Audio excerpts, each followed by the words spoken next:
saya mau memutar ulang apa yang dikatakan oleh Pak SBY waktu itu kalau tidak salah bulan September 2024. Kata matahari kembar itu diucapkan pertama kali oleh Presiden ke-6 Pak SBY. Ini dia. Yang ada di alam semesta. Di alam ini hanya ada satu matahari. Tidak ada lagi.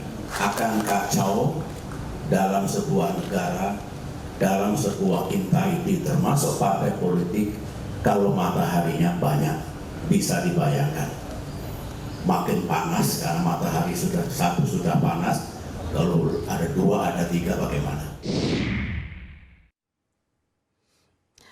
Ya, Romo, waktu itu memang sedang berbicara soal internal partai. Ya. Maka yang lebih banyak maju adalah Mas AHY. Ya. Pak SBY ingin menekankan bahwa ia tahu diri. Sebagai mantan ketua umum, maka biarlah ketua umum Mas AHY yang lebih banyak di depan. Jadi tidak boleh ada dua matahari kembar. Ya. Tetapi kemudian Pak Jokowi juga mengatakan akan kacau satu negara kalau dua matahari karena akan panas sekali. Sebenarnya bagaimana Romo menangkap kalimat ini? Hanya pure untuk menginformasikan kepada kader Demokrat atau sejatinya Pak SBY sedang memberikan alarm tentang sesuatu tentang kepemimpinan yang matahari kembar? Ya kalau perubahan dari Pak SBY ke Pak Jokowi itu kan keterputusannya jelas ya.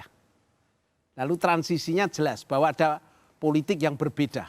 Itu menjadi jelas. Pak SBY itu bahkan tahun lalu ini belum pelantikan presiden. Ya. Karena bagaimanapun juga presiden Pak SBY itu dikenal sebagai seorang yang cerdas. Dua periode juga sebagai seorang presiden.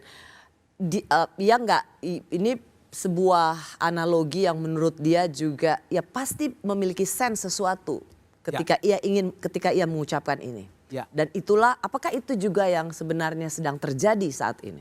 Ya, saya kira juga saya melihatnya begini ya. Secara etis dan mungkin Pak SBY juga mengalaminya, setiap tindakan yang dapat menimbulkan kesan politisasi lembaga penegak hukum itu akan harus dihindari. Ya. Dengan kata lain, kalau Pak SBY kan jelas ya keterputusannya dengan pemerintah yang sebelumnya. Nah, sekarang itu kan kelanjutan kalau di dalam program dikatakan akan melanjutkan pemerintah sebelumnya. Masalah transisi, masalah birokrasinya itu kan birokrasi yang tinggalan dari Pak Jokowi. Jadi mungkin juga kekhawatiran Pak SBY itu masuk akal juga gitu. Ya. Kalau dari sisi kunjungan resmi itu lalu saya kaitkan dengan jangan sampai netralitas Polri itu jangan sampai dikaitkan dengan ini. Dikaitkan dengan secara etis adanya kedekatan pihak penegak hukum terlalu dekat seperti ini bisa ditafsirkan macam-macam.